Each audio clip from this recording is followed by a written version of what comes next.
Hello everybody and welcome to Below the 38 Football and Adventures in South Korea. This, I think, is episode 10 that we've done so far. We've already reached that landmark.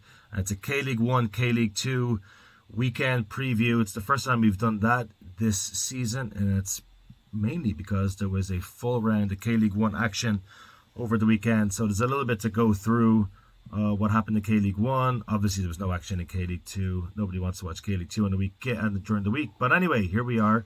It's myself, Andrew, with Luke and Mike, and we're going to firstly look at the midweek results in K-League 1, then have a look at the upcoming fixtures, and then move on to K-League 2. Before we do all that, just remember we can find us on Instagram, Twitter, and YouTube at Below the 38. There are videos, long-form videos up there already, and there's a lot more to come for the rest of the season. Check us out on Instagram, Twitter, and YouTube. Mike, Luke, it's a Thursday night here in Seoul. I don't know when people are going to get to listen to this, but we've had a full weekend of fixtures. Are you looking forward to the weekend? Yeah, it's going to be good. Incheon away, another away game. That's, 3 weekends in a row. It's going to be fun. Until we lose again. I'm not sure if I'm going to be disappointed this weekend. It's touch and go whether I'll be going down to Cheongju, but even so, I'm not particularly looking forward to it, whatever happens. Right. Keep the spirits up, eh? That's the spirit, Mike. Good job. Anyway, I guess 2 home defeats in a row will do that for you after an emphatic 4-1 win on the road. There probably won't be any other team that will go to Gimhae this season and win 4-1, but Ansan Greeners will likely be the only team that gets to do that. As I said, there was a full week, midweek results, fixtures in K-League 1. There was one game on Tuesday, from what I can remember, and then the rest of the games were on Wednesday. Luke is going to give us the run-through, as long or as brief as you like, Luke. What happened in K-League 1 on Tuesday and Wednesday? Okay, so on Tuesday it was Gimcheon versus Gwangju. The score was 1-1, and that's the third draw in 4 games for Gwangju. I think actually probably a good result for them. They're doing very well so far this year. Bucheon played Gangwon, and that finished 0-0. Incheon last night lost 3-1 to Daejeon. It was 2 late goals after Incheon had got back into the game. It's Daejeon's first win of the season. Ulsan went to Jeju and won 2-0. Ulsan now have 3 wins from 3 games. Jeju is still with only 1 point. Jeonbuk beat Anyang 2-1, and that was Jeonbuk's first win of the year, surprisingly. Pohang hosted Seoul, and Seoul won 1-0. That is also 3 wins from 3 for Seoul, and it's the first time since 2007 that that's happened, that they've won the 3 first games of the season. And it's also worth noting all 3 of their games have been away from home. So we have Ulsan, Seoul, Daejeon and Gwangju still undefeated. Ulsan, Seoul have only played 3 games. Gimcheon, Pohang, Gangwon, Incheon and Jeju have not got a win yet, but Pohang and Gangwon have only played 3 games. Yeah, it's like we talked about at the show on Wednesday night, I think it was. The table has a funny look to it because, as I said, 4 of the teams have only played 3 games. It's just funny that 2 out of those 4 teams are now first and second. There is an ominous feel to K-League 1 at the moment, with Ulsan, FC Seoul and Daejeon Hana Citizen already occupying positions 1, 2 and 3. And as Luke was saying, Jeonbuk got their first win of the season. A rather fortuitous win, but a win nonetheless against Anyang on Wednesday night. That pushes them up to mid-table, level in points with Anyang. I'd like to say we're going to look at Ulsan, Seoul, Daejeon and Jeonbuk by the end of this weekend, but as you're about to find out soon enough, Daejeon are actually playing against Jeonbuk this weekend in a huge game to start the season. And yeah, 5 teams without a win, all at the bottom of the table. Jeju, Incheon, Gangwon, Pohang and Gimcheon. It really is a funny look to the season. A lot of draws. And Bucheon hanging in there in a top 5 spot alongside Gwangju. It's been it was one of those things we never thought we'd say at the beginning of the season, and now we're sort of 4 weekends in, and those 2 teams are still riding high at the top of the table. The weekend fixtures then, Luke. So we'll just stay in K-League 1 then, as it's the biggest show in town. Like I said, the biggest game of the weekend so far is probably this fixture at the Daejeon World Cup Stadium. 2 o'clock on Saturday. It's Daejeon against Jeonbuk. These are the teams that finished second and first last season in that order. Daejeon were a long way shy of Jeonbuk. And then Jeonbuk beat them at the curtain raiser to start the season in the Korean Super Cup. The return of the Korean Super Cup, a comfortable enough 2-0 win in the end. Daejeon and Jeonbuk were both slow starters this season, but they both picked up their first win of the season on Wednesday night. So a lot to play for there, and Jeonbuk in particular, you feel, will need to keep on the tails of the two sides who are currently leading at the top of the table. Ulsan are one of those sides, and they play against Gimcheon Sangmu. Gimcheon, as we've been talking about for the entire season, they know they're being relegated, so what on earth do they have to play for? Unless they're going to win K-League 1 and really shove it down the throat of the league and say, hey, we've won the league and now we're getting relegated. It's unlikely that's going to happen, but they are also playing at 2 o'clock. So at 2 o'clock on Sunday. There is only actually one game on Saturday. So Ulsan should win the game. The first time I ever went to Munsu Stadium was to see Ulsan draw 0-0 with Gimcheon Sangmu, so I'm never going to return to that fixture again. And then at the same time, 2 o'clock, another 2 o'clock start. Love these 2 o'clock games in late March, and that's FC Seoul against Gwangju. Seoul looking to continue their magnificent start to the season in K-League 1, not so much in ACL. And Gwangju, surprisingly, are still near the top of the table. So 3 good games, I think, to start the weekend. 1 game on Saturday, 2 games at 2 o'clock on Sunday. Luke, you got 3 games to look forward to. Yeah, so Sunday late kickoffs. So these are 4:30 kickoffs. You have Anyang at home to Incheon, Pohang at home again to Bucheon, and Gangwon host Jeju. So yeah, they all kick off 4:30 on Sunday, and I think after this weekend we might see a bit more stability in the table. A few teams could pick up wins, and we could start to see the packs separating into top, middle, and bottom. Gangwon versus Jeju is particularly going to be interesting because it's one of those where neither team has won yet. Gangwon has 2 draws, Jeju has 1 draw, and if Jeju don't start to pick up points, similar to Incheon, they could find themselves getting cut off at the bottom. Gangwon as well, Gangwon need to start trying to get some wins. They've drawn 2 games, but they've not been overly convincing in those games. Yeah, first trip to the Pohang Steel Yard in K-League 1 action for Bucheon. It was a little bit like this with Anyang last season. There's that excitement of going to these places they probably never thought they'd end up going to. There's only so much of Chana and City FC and Cheongnam Asan you can go to. So these are Bucheon fans I think they're living the dream at the moment. And no matter how the game goes on Saturday against Pohang, and remember Bucheon are ahead of Pohang in the table, albeit they have played the game more.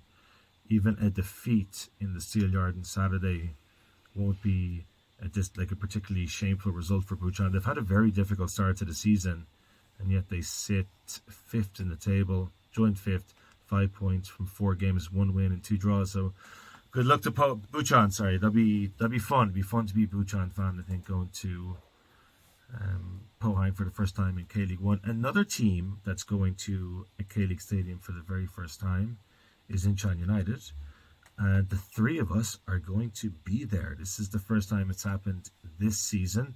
Mike and Luke were at Incheon United versus FC Seoul on the opening weekend. Mike and I, I was there for about half a match for Ansan Greeners against Paju Frontier on Sunday, but the 3 of us are all going to be at FC Anyang versus Incheon United.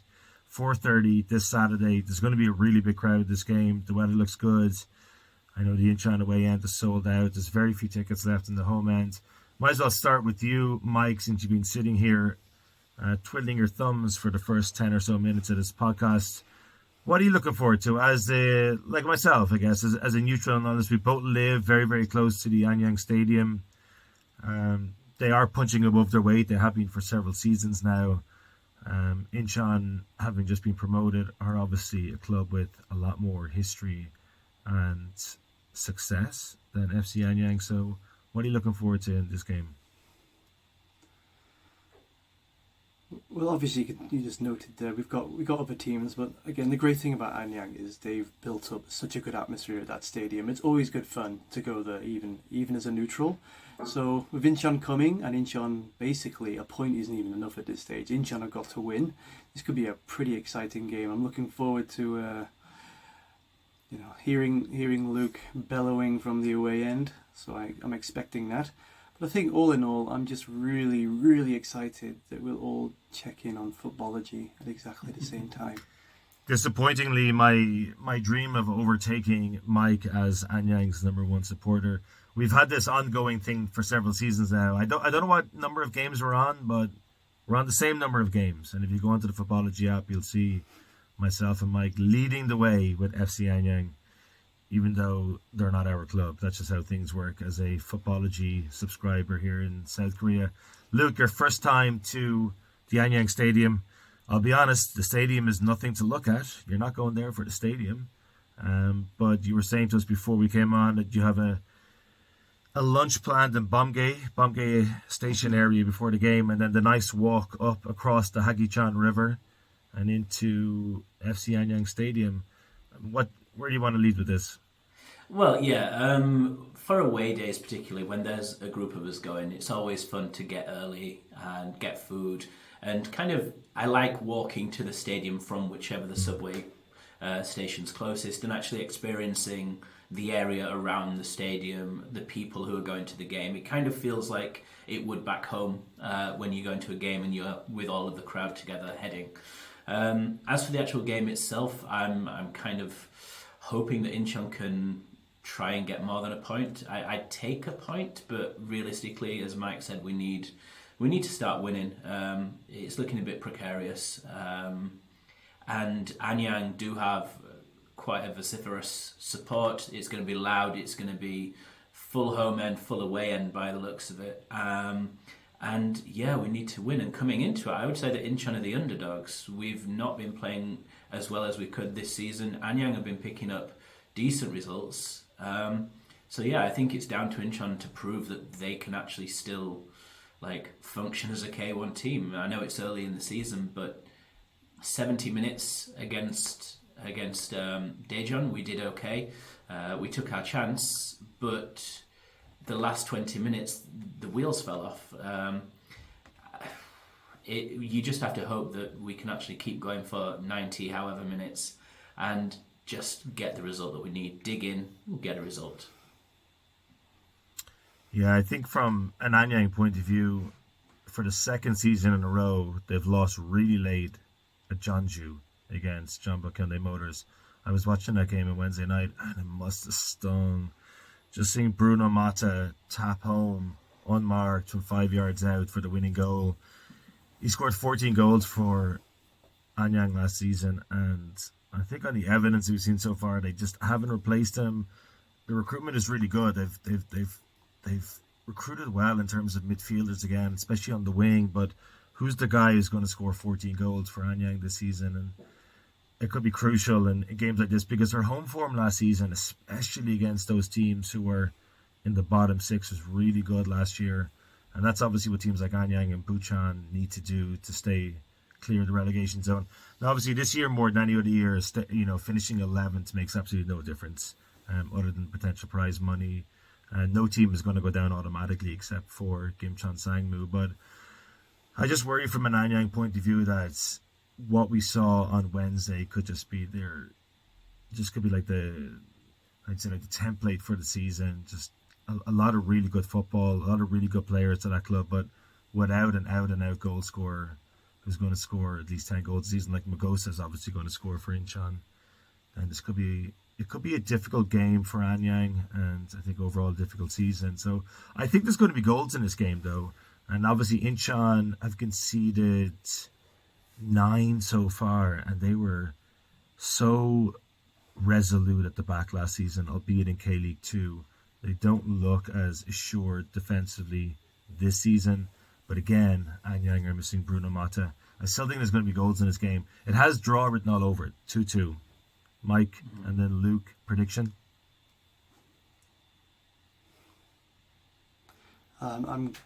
probably going to stay with Incheon needing to win this. I think Incheon will score. But even though Anyang don't have that out-and-out goal scorer, they're still very incisive. And I think from what I've seen of Incheon so far, especially against FC Seoul on opening day, I think Anyang have got a raft of players who can still score goals. And I think Anyang will probably come away with the points this time. Sorry, Luke. I tend to agree with you. A lot of the chances that we're giving up, we're causing ourselves. You said we were resolute at the back last year. It's because we were trying to play out from the back, and we were playing out against teams who in K-League 2 sat back and didn't press Incheon. And this year we're doing it against a higher calibre of team and better players, and people are actually pressing us, and we don't look good under pressure. Our defence doesn't look good when they're closed down, and if I was the manager of any other team playing against Incheon, I'd be looking at this and being like, press the defenders, press the centre back, press the goalkeeper, because we look like we have a mistake in us every time we have the ball at the back. Predictions, I'd take 1-1. I'd like a win, but at this stage I would take 1-1 and then hope we can address our form with home games. But yeah, it's been a tough run of fixtures to open the season, and it's not gone as well as I would have expected, unfortunately. 1-1. 1-1. Okay, I'm going for a draw as well, probably 2-2. We'll see how it goes. Looking forward to it. Should be really good. If you are in the Anyang area on Saturday and you happen to be the away end, have a look out for Luke. If you're under a floodlight in the main, not the main stand, but the main supporter section in the original stadium structure, you might see Mike and I there just enjoying some sugubatis that will be illegally smuggled into the stadium. On to K-League 2, Mike. Come on, let's do it. Well, just a final thought. Yes. If you are in that area, don't drive on Sunday, because the ice hockey semi-finals, which is part of the same complex, is going to be still going on after kickoff time. So the parking is going to be chaotic, I imagine. Most of the main stadium area parking is going to be given over to people going to the ice hockey, and they're not going to leave before the football fans arrive, are they? So I thought you had a message about don't drink and drive, but you are right though as well. Like we should also take into consideration. Yeah. And as Luke is doing, just get off Don't do at that, Bombgate Station and walk up the road. Anyway, enough of that. Come on, K-League 2. Let's go, K-League 2. Okay, well, obviously, let's start with the big team in K-League 2, Suwon FC.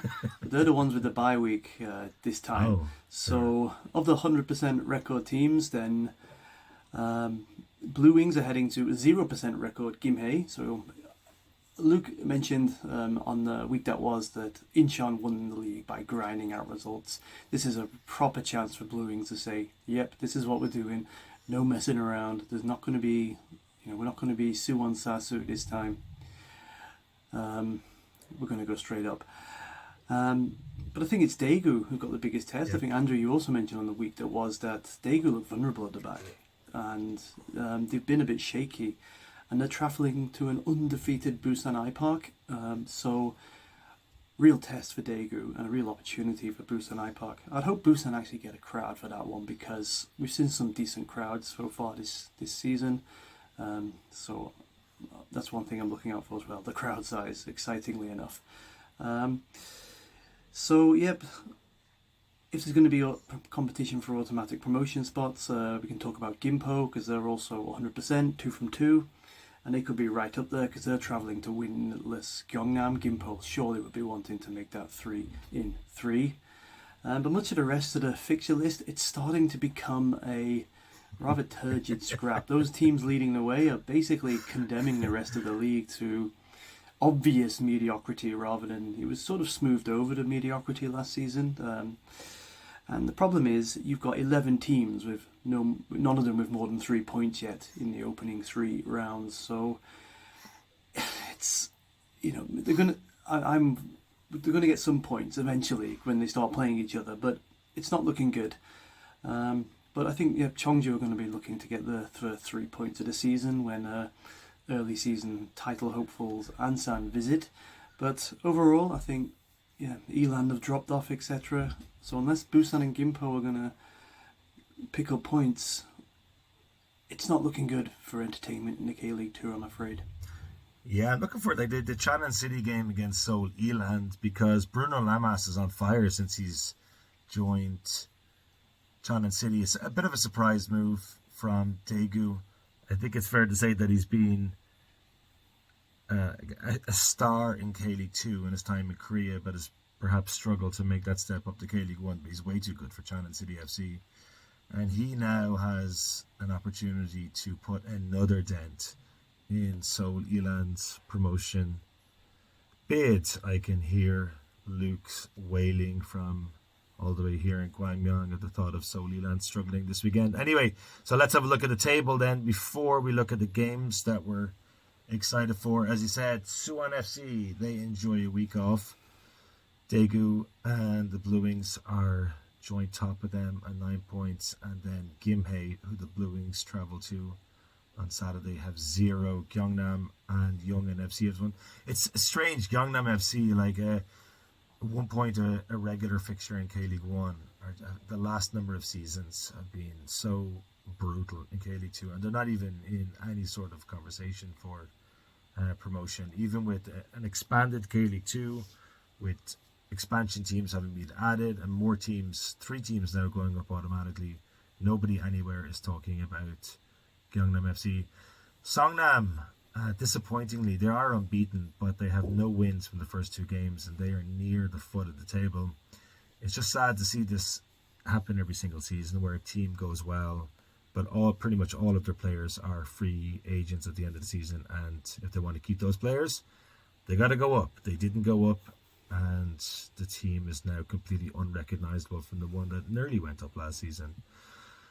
So, before we wrap this one up, it's been another good chat, lads. I like the week that we had on Monday. So, a game in either division, because we are combining K-League 1 and K-League 2. Today, episode 10 of Below the 38. I'll start with you, Luke. What are you looking forward to seeing if you had to pick any game, especially one that your team is not playing in? Controversially, I'm going to drop down into K-League 2. I'm missing it that much. I'm going to go with the Busan versus Daegu game. I think it's one of those games where both teams are looking to go up. Both teams need to solidify their promotion push. And if either team loses this, it could have a knock-on effect for future games. If either team wins this, it could tell us a lot about their potential for the year. Hopefully, at the Gudok, there's a good crowd. It's Sunday, 2 o'clock. You'd hope that people were able to go and they'd have some numbers in the stands. I just hope I've not jinxed it and made it a 0-0 draw. Probably not, especially the way Daegu are playing so far this season. But yeah, I was going to pick that one myself actually, but it seems like a lot of Daegu on our podcast so far this season. So they are exciting. There's no doubt about it. I don't think it's going to get 0-0 either. I think you've definitely picked out a good game there, Mike. Well, obviously that was the game I was going to go for before Luke stole it. It must be said, actually, the K1 has no intrigue really this season, with that only one team, but then, with Gimcheon being relegated, also, etc.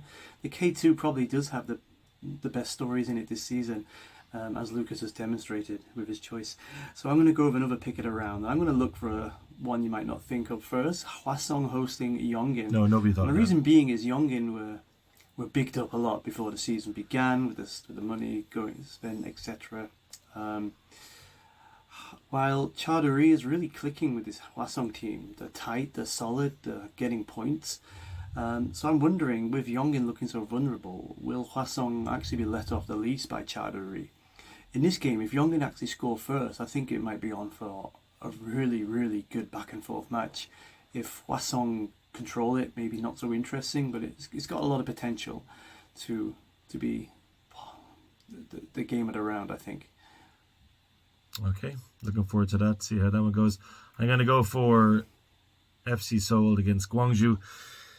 As Luke said at the start of this episode, Seoul are 3 from 3, and that hasn't happened for a very long time. And that was a good win to go down to Pohang midweek and pick up a 1-0 win Jeonbuk scoring after 4 minutes. Anybody who arrived late would have seen nothing from that point onwards. But these are the type of games the last couple of years, especially under Kim Gi-dong, where Seoul have just managed to drop points. I know Jasir Sani is not there anymore, neither is Lee Jang-hyo. Gwangju are a shadow of the side that was so competitive under the current Blue Wings manager, but they are fourth in the table. They are unbeaten. It should be a tough test for Seoul, but these are the type of games, as I said, I feel like they were losing these a lot in the last number of years, and if they are genuine title challengers, they have to be beating teams like Gwangju at home. I have a feeling there's going to be a big crowd at this. I get the feeling that a lot of the Seoul fans believe that something is brewing in Sangam at the moment. And if there's any team in the country that can just pull together 40,000 fans out of absolutely nothing, it's FC Seoul. So I'd imagine it's going to be a good crowd on Sunday at 2 o'clock, the Seoul World Cup Stadium. It's second versus fourth. I didn't think Seoul were going to finish second. I definitely didn't think Gwangju were going to finish fourth. So is the table unrealistic this early in the season? I think we're about to find out, but I'd imagine Seoul are going to win. I think they're going to win pretty comfortably, and they're going to lay down some sort of a marker for the remainder of the season. So there we go. That's Seoul versus Gwangju, Busan versus Daegu, and Hwasong hosting Yongin, which is a bit of a derby as well.